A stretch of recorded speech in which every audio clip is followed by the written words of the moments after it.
बिस्मिल्लाहिर्रहमानिर्रहीम। मैं हूं अरशद लोधी और आप देख रहे हैं मेरा यूट्यूब चैनल अरशद लोधी कम दियां गल्लां। अल्लाह पाक आपको अपने हिफ्ज़ो ईमान में रखें। बहुत शुक्रिया वीडियो देखने का। आज एक बहुत ही दर्दनाक किस्म का वाक़या शेराकोट बाबू साबू के पास पेश आया, जिसमें सैफुल्ला नियाजी जो SHO हैं, उनको एक मैकेनिक ने कत्ल कर दिया। तो दिल बहुत दुखा कि यार बड़ी ज्यादती हुई है। लेकिन जब तहकीकात की गई, पूरा मामला जो है वो सामने रखा, तो पता चला कि यार कभी कभी इंसान इतना मजबूर हो जाता है कि उसे इस तरह का जो काम है वो करना पड़ जाता है। इसी तरह का वाक़या ये पेश आया है, जिसमें एक अदील नामी जो मैकेनिक है, उसने सैफुल्ला नियाजी को उसी के पिस्टल से फायरिंग करके कत्ल कर दिया। तो दोस्तों, सैफुल्ला नियाजी के मुतल्लिक थोड़ी मैं आपको इंफॉर्मेशन दे दूं तो सैफुल्ला नियाजी एक बदनाम ज़माना पुलिस ऑफिसर थे, जो जहां भी जाते थे अपनी काली करतूतों की वजह से वहां अपने निशानात छोड़ जाते थे और टर्मिनेट होकर फिर दोबारा से बहाल हो जाते थे। उसके पीछे वजह क्या थी? वजह थी PTI के एक MNA सब्तैन खान नियाजी, जो मियां वाली से बिलोंग करते हैं। उनके इनके साथ तो अलग थे, जिस बना पे ये पुलिस ऑफिसर एक गुंडे का रूप धार कर अपनी ड्यूटी करता था। तो दोस्तों, ये वाकया कुछ इस तरह पेश आया कि ये लड़का जो अदील है, मैकेनिक है, इसकी दुकान के ऊपर जो नियाजी अड्डे के मालिक हैं उनकी जगह है, उन्होंने इनको रहाइश के लिए दी हुई थी। ये डेली बेसिस पे उससे अपने कामकाज भी करवाता था। ये लड़का उसका खिदमत गुजार भी बना हुआ था। दूसरे लफ्जों में कहूं तो ये उसका टाउट भी था। हर तरह के काम उसके जो है ये सारे अंजाम देता था। लेकिन ऐसा क्या हुआ कि इसने दिल बर्दाश्ता होके सैफुल्ला नियाजी को कत्ल कर दिया, और कत्ल भी उसी के पिस्टल से कर दिया। तो दोस्तों, वाकया कुछ इस तरह पेश आता है। अदील बताता है कि इस बंदे ने मेरा जीना हराम कर दिया था। सुबह शाम जब भी इसके सामने मैं आता, इससे सामना होता, तो ये मुझे माँ बहन की गंदी गालियां निकालता था, जिससे मैं बहुत दिल बर्दाश्ता हो गया था।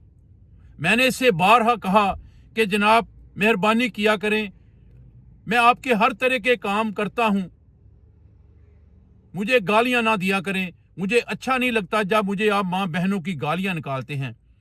तो इसने मुझे मजीद गालियां निकाली, तो मैं मजबूर हो गया। मेरा दिल जो है, मेरी बर्दाश्त जो है वो काम करना छोड़ गई, और फिर मैंने फैसला कर लिया कि इस तरह की जिंदगी से बेहतर है कि इंसान मर जाए या मार दे। तो फिर मैंने उसी के पिस्टल को, जो उसने अपने कमरे में रखा हुआ था, क्योंकि मेरी कमरे तक रसाई थी, मैं उसके सारे कामकाज करता था, उसके कमरे की सफाई भी करता था, मैंने वहीं से उसका पिस्टल उठाया और इसे शूट कर दिया। 5 गोलियां अदील बताता है कि मैंने उसको फायर की, और जो गोली उसकी मौत की वजह बनी वो गोली उसके सर में लगी, जिसने उसे ढेर कर दिया। उसके सांस जो हैं वो छीन लिए और वो कत्ल हो गया, और उसकी सांस रुक गई। अब अदील क्या करता है? अदील ने उसे कत्ल करने के बाद पिस्टल हाथ में पकड़कर वहीं खड़ा रहता है। देखने वाले लोग पुलिस को इन्फॉर्म करते हैं, डॉल्फिन पुलिस वाले आते हैं, वो उसे गिरफ्तार करते हैं। गिरफ्तारी के बाद वहाँ आला हकाम जो पुलिस के हैं, एसपी साहब, डीआईजी साहब, ऑपरेशनल, वो सारे वहाँ पहुँच जाते हैं। सारे मामले की तहकीकात होती है, जांच पड़ताल होती है। इस लड़के अदील को, जिसकी उम्र 25 साल है, उसको गिरफ्तार कर लिया जाता है। थाने जाके जब उससे तफ्तीश की जाती है, उससे पूछगिछ की जाती है, तो ये बताता है, ये थाना है असल में इकबाल टाउन का। तो वहां जाके उसने बड़े खुले लफ्जों में बताया कि जी जनाब, मैंने इसे कत्ल किया है। तो उन्होंने पूछा कि जनाब, ये आपने जिसको कत्ल किया, आपको पता है ये कौन है? तो उसने कहा, जी बिल्कुल मैं जानता हूं, ये SHO है सैफुल्लाह खान नियाजी, मैंने इसे कत्ल कर दिया है। भाई आपने क्यों कत्ल किया है? तो इसने बताया कि जनाब, इस बंदे ने मेरा जीना हराम कर दिया था। मैं इसके हर तरह के काम आता था, हर तरह की इसकी खिदमत करता था, लेकिन ये बंदा इतना बद कलाम, बद जुबानी करता था कि मुझे माँ बहन की गालियां निकालता था, जिसकी बिना पर मैंने इसे कत्ल करने का फैसला कर लिया। आज मैंने इसी का पिस्टल इसके कमरे से उठाया, फायरिंग की और इसे ढेर कर दिया। और दोस्तों, ये बहुत अफसोसनाक वाकया है। पुलिस वाले क्यों इस तरह के काम करते हैं कि जिससे कोई बंदा दिल बर्दाश्ता होकर इनको शूट करने पे उतर आता है, इनको कत्ल कर देता है। ये वाकया अफसोसनाक जितना है, इतना ही इस पे गौर करने की भी ज़रूरत है। मेरी दरख्वास्त है पुलिस के आला हिकाम से, हाथ जोड़ के मैं इनसे रिक्वेस्ट करता हूँ, खुदारा प्लीज़, हर इंसान का एक जो सेल्फ रिस्पेक्ट होती है उसको मलहूज़े खातर रख लिया करें। किसी से बात करते वक्त ये सोच लिया करें कि अगर आप उसको माँ बहन की गालियां निकालते हैं तो क्या वो उस मुंह में ज़ुबान नहीं रखता? वो आपको क्या माँ बहन की गालियां नहीं निकाल देता? अगर वो निकालेगा तो फिर आपको कैसा लगेगा? फिर आप दूसरे हथकंडे शुरू कर देते हो, उस पर जाली पर्चे बनाते हो, उसको थप्पड़ लगाते हो, तो फिर उसका अंजाम इसी तरह का होता है जिस तरह का आज हुआ है। तो ये लम्हा फिक्रिया है मेरे भाई, सोचा करें हम क्यों ऐसा काम करते हैं जिसका अंजाम इतना बुरा होता है।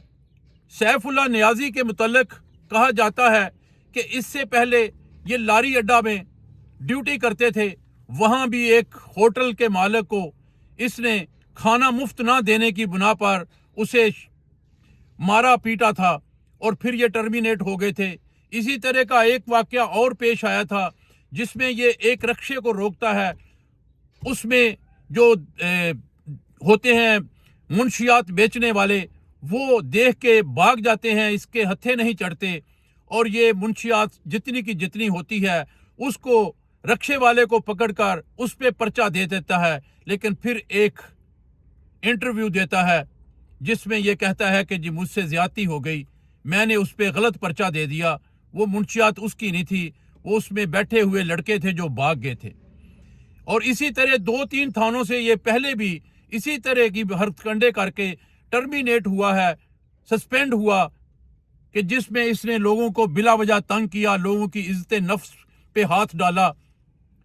तो यार बुरी बात है, इस तरह के काम नहीं करने चाहिए जिसका अंजाम इतना इबरतनाक हो। तो अब नियाजी साहब का जो पर्चा है, सैफुल्लाह नियाजी साहब का पर्चा उसके बेटे बाबर खां की मुद्दत में दर्ज करवाया गया है। वो बताता है कि जनाब, इस कमरे में हमारे चाचा इम्तियाज़ खान नियाजी भी रहता था और हमारा एक कज़न सलीम खान नियाजी, वो भी इसी कमरे में रहता था। तो हमारा तल्लुक मियाँ वाली से है, पिछले तकरीबन 10 साल से जो है हम इस कमरे में रह रहे हैं, कमरे का नंबर 101 है।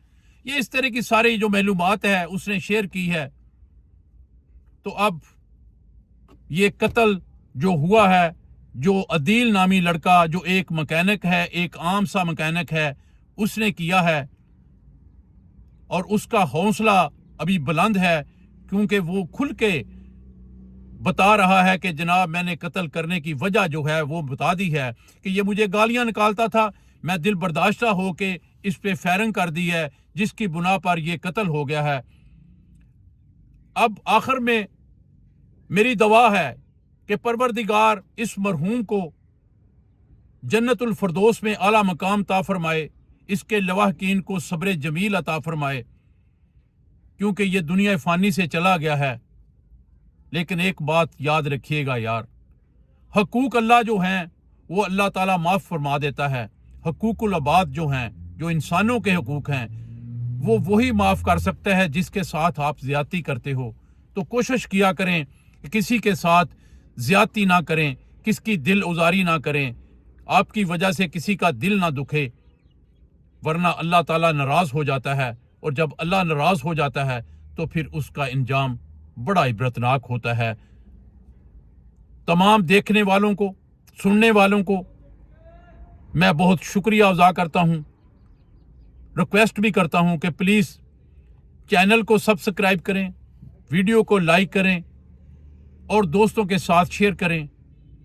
کل پھر کسی اور موضوع پہ بات کریں گے انشاءاللہ تعالی۔ کل تک اجازت، اللہ حافظ۔